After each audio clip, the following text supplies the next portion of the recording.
Saya yakin rileks wali di Bang Pak Rektor. Saya yakin itu. Karena wali itu lebih dekat Allah.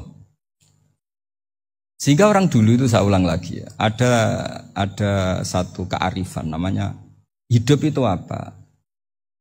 Hidup itu adalah cari sebanyak mungkin supaya hidup itu tidak tergantung pada banyak hal.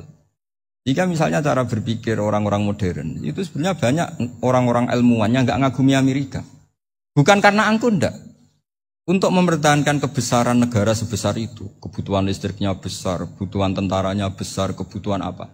Sementara negara kayak Venezuela atau Swiss kebutuhannya ada banyak. Pertanyaannya, yang tergantung dengan banyak hal sama yang tidak tergantung banyak hal, itu pinter mana? Kalau dibalik pertanyaannya gitu, negara-negara maju itu tidak keren kalau dibalik pertanyaannya. Orang yang untuk mempertahankan eksistensinya banyak, butuh banyak hal, dengan yang tidak butuh banyak hal, itu pinter mana? Orang yang bahagianya nunggu jadi dokter, nunggu jadi kiai besar, kiai viral, dengan orang yang bahagia cukup dengan ngopi, itu pinter mana? Tapi kalau dibalik pertanyaannya, orang yang taunya nikmat hanya kopi, dengan nikmat yang banyak, pinter mana? Makanya Mbah Mun itu kalau guyon itu lucu. Aku iku saake ambek wong desa sing mlebu swarga. Saya dulu eskal mlebu swarga kok disakeni.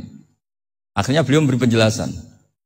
Wong desa iku roe pakanan enak, iku mau kopi mbek uduk. Lah swarga iku mau nuruti sing dikarepno. Akhirnya wis mau mangan, wis ngopi, nguduk, ngopi. Wong ora roh pakanan liyane ku ora roh. Nasi mandi yo ora roh, pizza yo ora roh apa-apa.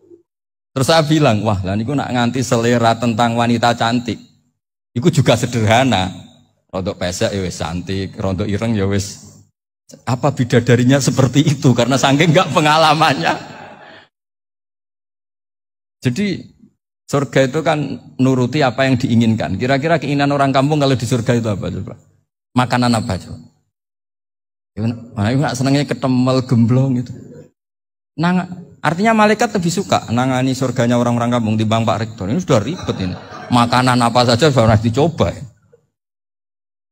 Terus kalau di mall tahu orang macam-macam, seleranya macam-macam pasti itu. Enak mana kalau sampai jadi malaikat pelayan surga? Suka ngelayani orang kampung apa yang orang kota? Orang kampung kan? Jadi ya itu guyon ya, guyon tapi itu menjadi pikiran kita bahwa orang yang banyak kebutuhan itu sebetulnya banyak kebodohannya karena menggantungkan kebahagiaannya dengan banyak hal. Makanya Imam Syafi'i ngendikan istighna itu apa? Al-istighna anisya'i. Yang dikatakan kecukupan adalah berusaha sebanyak mungkin banyak hal tidak kamu butuhkan. Bukan memenuhi semua kebutuhan kamu karena nafsu kamu ini tidak ada batasnya gitu. Kalau kamu penuhin nggak akan selesai.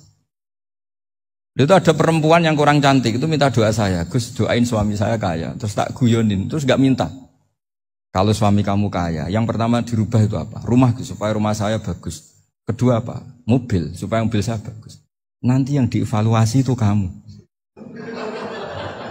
Mobil bagus, Alphard, rumah mewah, istrinya kamu pasti itu dievaluasi. Langsung enggak usah sudah gini aja kan.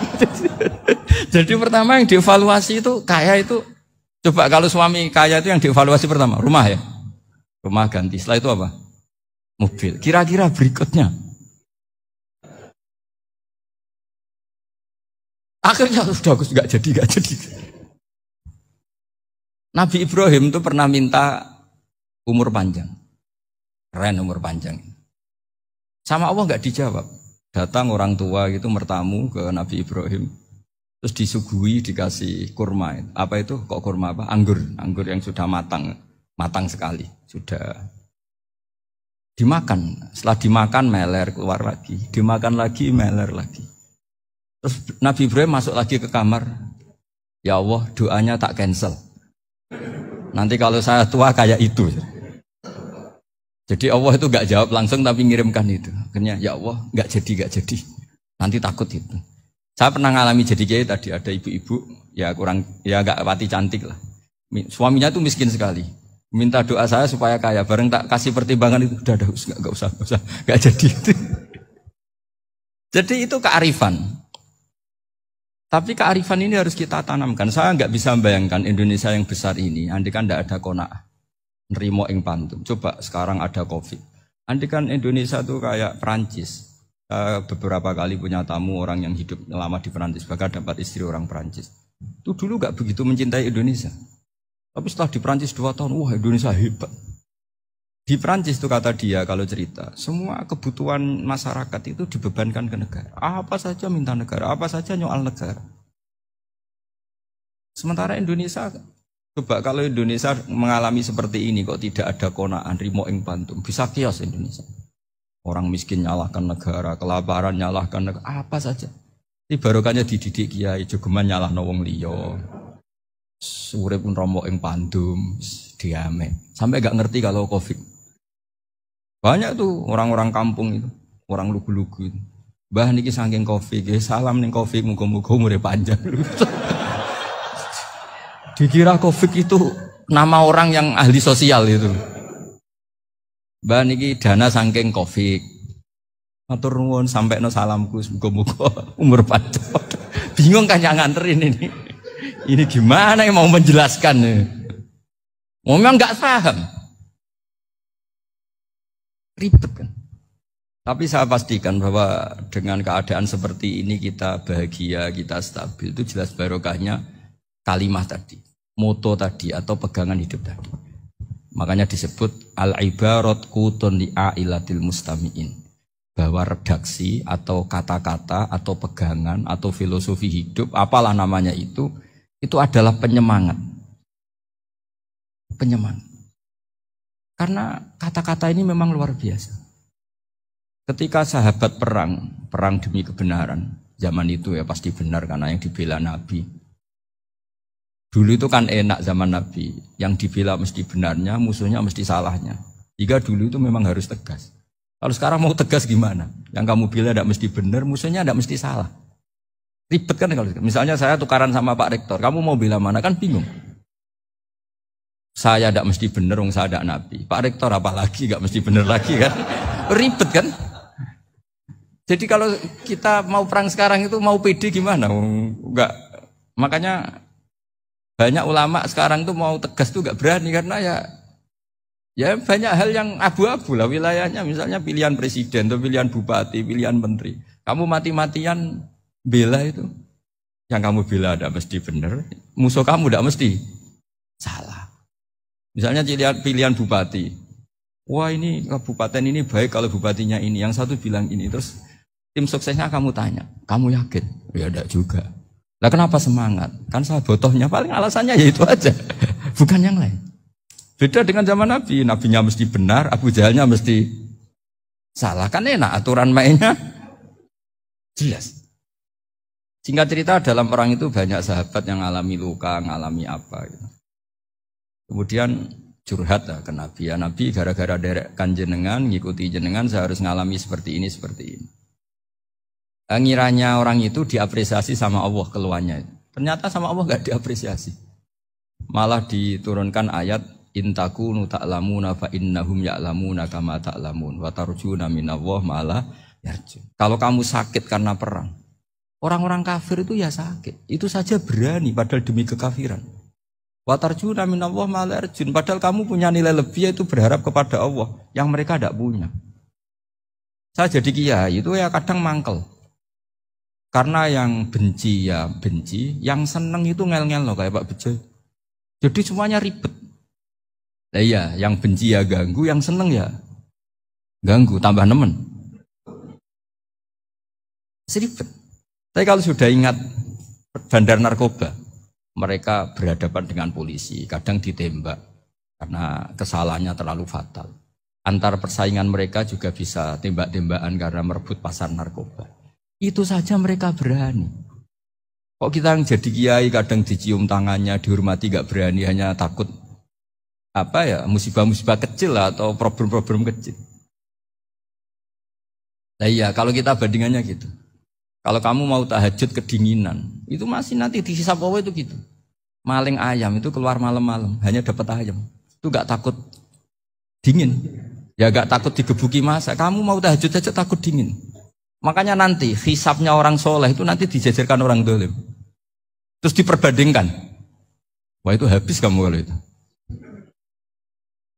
Jadi misalnya Unisula mau rapat, tapi ini malam, kalau malam dingin nanti sama masuk angin. Anak-anak pang di perapatan aja berani kamu. Kalau sudah perbandingannya gitu tuh ribet kita nanti. Makanya itu kalimat itu moto atau filosofi hidup. Sehingga diulang lagi nasihat itu. Iyam saskum korhun faqad masal qoma korhum mislu. Kalau kamu kena luka, orang-orang yang enggak benar juga akan kena luka. Itu aja berani demi ketidakbenaran. Masa kamu demi kebenaran enggak berani? Akhirnya orang itu, ya itu kalimat, itu heroik. Makanya kita ini penting ya, makanya tadi himne Unisula dimulai kalimat thayyibah. Karena kalimat ini yang menjaga kita kalimat ini. Misalnya tentang Tuhan. Kenapa orang Islam imannya kokoh seperti ini, termasuk yang sudah hidup di Amerika, di Australia, di mana-mana. Itu ya barokahnya ajaran atau barokahnya kalimah. Saya sebut kalimah saja pakai bahasa santri.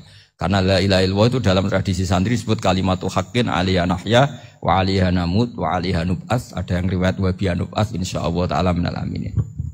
Kenapa mereka di mana-mana meskipun sekolah di Amerika, di Australia, bahkan di Uni Soviet tetap mukmin? Itu barokahnya ajaran yang benar. Allah itu siapa? Tuhan. Tuhan itu sifat dasarnya apa? Awal. Dia harus wujud awal sebelum makhluk yang lain. Sehingga ketika ada negara yang maju, yang tertib, manajemennya tertib, masyarakatnya makmur, tapi punya Tuhan yang tidak seperti itu, tidak awal, itu sudah gak nyaman. Karena ndaklah keren Tuhan saya, karena Tuhan saya itu al-awwal, zat yang pertama. Tuhan saya keren lah, zat yang gak mati. Tuhan yang gak mati, yang gak pernah ngalami kematian. Sehingga tontonan atau yang dilihat kenikmatan-kenikmatan yang lain ini tidak mengubah dia pendirian tentang Tuhan. Karena mantapnya satu kalimat tadi bahwa Tuhan itu ya harus satu, harus awal, harus tidak mati, tidak rusak, tidak ngalami apa-apa yang membahayakan. Sehingga ketika ditawarin Tuhan yang lain meskipun menjanjikan secara finansial atau kemakmuran, mereka gak tertarik. Itu coba, itu barokahnya makmur apa barokahnya ajaran? Barokahnya ajaran, sering negara Islam itu kalah makmur dengan mereka. Tapi barokahnya ajaran ini tetap apa? Tetap Islam. Makanya Nabi Ibrahim, Nabi yang sukses bikin waja'alaha kalimatam baqiyatan fi aqibi. Sehingga kita ini bekti sama orang tua misalnya. Itu ya karena ajaran. Suwargamu itu karek wong tuamu. Nak wong tuamu ridho, Allah ridho. Nak ora ridho, Allah ora ridho. Ridho wa fi ridhol walidain wa sakhatu wa sukhtu wa fi sakhatil. Sehingga ketika ada orang tua yang agak brengsek gitu, anak-anak tetap hormat. Punya orang tua yang miskin, yang sudah miskin, tukang tombok nomor, banyak kan di kampung gitu. Ya tetap hormat. Coba kalau dari awal kita ngajari orang tua kamu hormati ya, kalau baik, kalau enggak usah. Bisa geger Indonesia. Tapi barokahnya ajaran-ajaran itu Indonesia tertib karena ada ajaran. Nah ini di sini pesantren dan Unisula semua harus berkontribusi membuat ajaran yang benar itu adalah ciri utama Islam. Sehingga Islam ini dimulai dengan ajaran kalimatu haqqin alaiha nahya wa alaiha namut. Sehingga kita tenang seperti ini. Saya ini termasuk kiai yang tenang. Meskipun kata orang banyak saya ini kiai besar, tapi termasuk kiai yang paling tenang. Termasuk yang paling tenang. Karena saya ini pakai mazhab orang-orang hebat. Saya berkali-kali cerita, orang kayak Imam Syafi'i itu orang yang luar biasa. Saya berkali-kali cerita, orang yang tadi nyium tangan kamu ya Imam Syafi'i, di belakang tuh ngerasani kamu, menghujat kamu. Jawabannya enak saja. Berarti saya alhamdulillah orang yang wibawa. Buktinya di depan saya nggak berani. Jadi enteng saja. Diceritain sebagian kampung, sebagian separuh dari warga kamu itu nggak suka kamu. Ya bagus lah nggak suka saya, nggak akan utang duit saya. Di mana-mana orang utang itu karena teman dekat. Kalau nggak seneng pasti minimal nggak utang, nggak pinjam mobil, nggak pinjam apa. Berkah mana yang seneng sama yang gede? Jadi dianggap enteng saja. Semua yang dialamin dianggap enteng saja. Misalnya punya istri pemarah, ya baguslah marahin suami. Kalau marahin tonggo malah ribet. Jadi kamu harus terima kasih kalau dimarahin istri. Baguslah marahin saya mah, kalau marahin tonggo ribet. Jadi enteng saja. Tapi kita sekarang itu karena nafsu ya, sehingga menghadapi hidup ini ribet. Ulama dulu kalau mau mati itu senengnya bukan main. Sudah lama saya ini ingin gak maksiat. Kayaknya gak maksiat paling efektif itu mati. Ya tidak apa-apa Gusti, kalau sebaiknya mati ya mati aja. Enteng saja. Jadi melihat kematian itu akhir dari segala keburukan atau potensi keburukan. Apapun baik kita sekarang, suatu saat mungkin kita gak baik. Yang bisa menghentikan ketidakbaikan atau potensi ketidakbaikan itu apa coba? Mati kan? Berarti mati itu mengerikan apa menyenangkan? Mesti kamu tidak berani menjawab. Meskipun secara ilmu kamu berani, tapi secara rasa agak berani kan?